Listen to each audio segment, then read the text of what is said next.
दोस्तों, आज हम जिस भारत देश में रहते हैं, क्या आप जानते हैं भारत देश का नाम भारत कैसे पड़ा? अगर नहीं जानते हैं तो आइए जानते हैं। और इसी के साथ आप मेरे चैनल आर के भारत मोटिवेशनल को सब्सक्राइब करके वीडियो को लाइक जरूर करिएगा। भरत हस्तिनापुर के महाराज दुष्यंत के पुत्र थे। महाराज दुष्यंत एक बार शिकार खेलते हुए कण्व ऋषि के आश्रम में पहुँचे। वहां वे शकुंतला को देखकर उस पर मोहित हो गए और शकुंतला से आश्रम में ही गंधर्व विवाह कर लिया।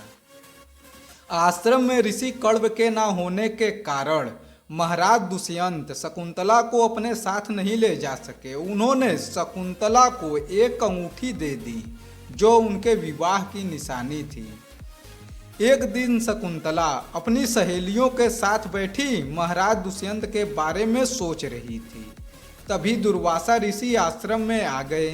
शकुंतला महाराज दुष्यंत की याद में इतनी अधिक खोई हुई थी कि उन्हें दुर्वासा ऋषि के आने का पता ही नहीं चला और शकुंतला ने ऋषि दुर्वासा का आदर सत्कार भी नहीं किया, जिससे क्रोधित होकर दुर्वासा ऋषि ने शकुंतला को श्राप दिया कि जिसकी याद में खोए रहने के कारण तुमने मेरा सम्मान नहीं किया, वह तुमको भूल जाएगा। शकुंतला की सखियों ने क्रोधित ऋषि से अनजाने में उनसे हुए अपराध को क्षमा करने के लिए विनती किया।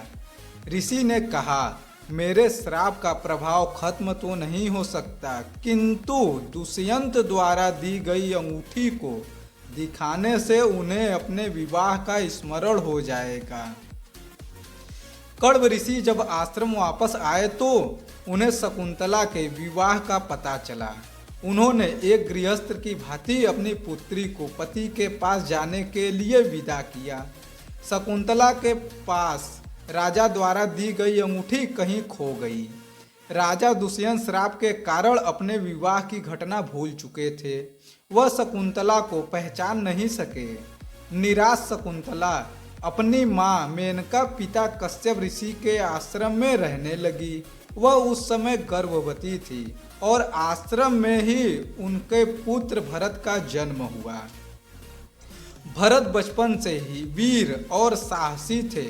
वह हिंसक पशुओं के साथ खेलते और सिंह के बच्चों को पकड़कर उनके दांत गिनते थे। उनके इन निर्भीक कार्यों से आश्रमवासी उन्हें सर्वदमन भी कहकर बुलाते थे। समय का चक्र ऐसा चला कि राजा को अंगूठी मिल गई जो उन्होंने शकुंतला को विवाह के रूप में दिया था। अंगूठी देखते ही उनको विवाह की घटना याद हो गई।